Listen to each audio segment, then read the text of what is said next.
always you. It's always you.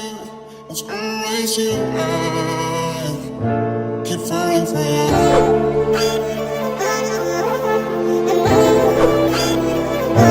Keep falling for you. Keep falling for you.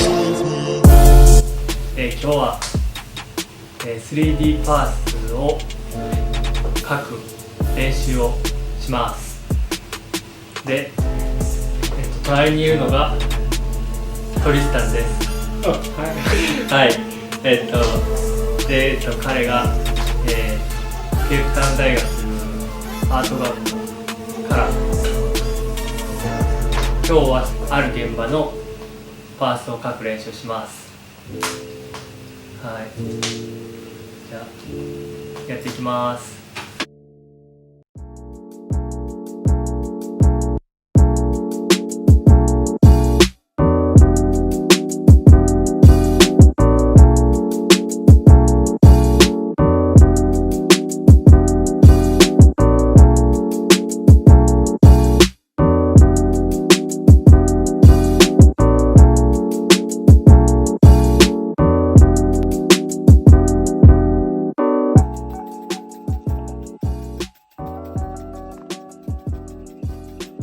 And then again use dark color for one side of the bush.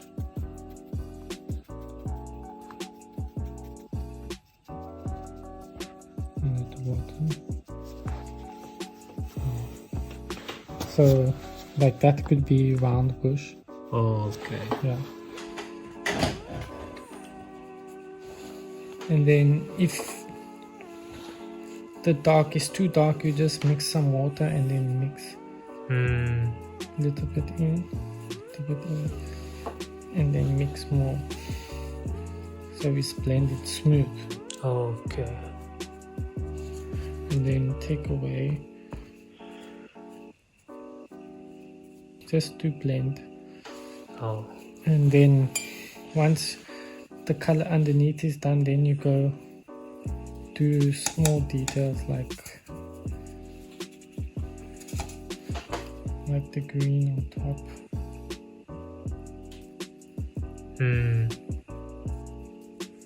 So now that is the tomato. Oh. Yeah. Yeah, sometimes use the paper to make the texture. And usually also to make 3D you can put shadow on the wall. Oh. So for example,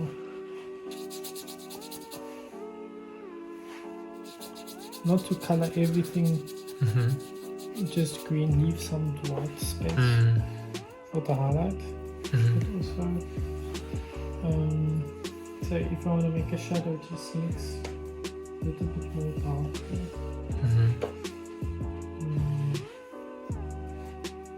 And then if the light is coming this way, then Yes. you just draw. The palm Yeah, shadow. yeah, something like that. Oh, okay. Yeah.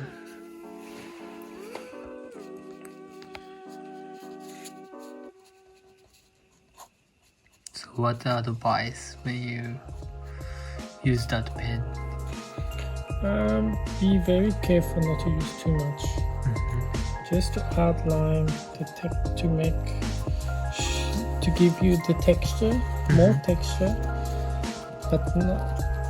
It's like if there is a stone, don't do the stone right round. Rather do stone like broken like that. And then maybe you can put like that to make. But if you cover completely, to make flat. But this is not. So like, yeah, I don't draw around. If I draw around the rock, it makes it flat. Like the shape of the leaf. But not all leaves, just few. Only random. Yeah. Okay. So it also make 3D. And also only the front plants, not. Yeah, I won't do a lot of detail, just a few detail. What is the point to draw it in that like 3D? So that the client gets she can imagine the space better from above, because when we view the garden we don't look at from above when we walk in the garden. So if you can visualize being in the space when you finish creating the garden, then you how can I say, you will show the future to the client of how it will look. I think it's very important, I think, to get perspective. So when you draw everything that is closer to you is bigger. Yes. And then everything that is at the back is smaller. Because you have to take the 3D landscape and put it on a flat piece of paper. So you have to do like illusion or magic, because all the lines would need to go to one point at the back and come in a triangle forward to get that effect of bigger first and give a sense of space. Otherwise it will be very flat. I see. So yeah, I think that it will also make the client excited about the project, because they will be able to identify, oh, maybe I want more of this, I don't want that, make this area bigger. Whereas on top it's difficult to judge, but when you start putting it on the ground, all the placings of everything, trying to make sense of the space will give the client and also the landscaper a better idea of what needs to be done in the site.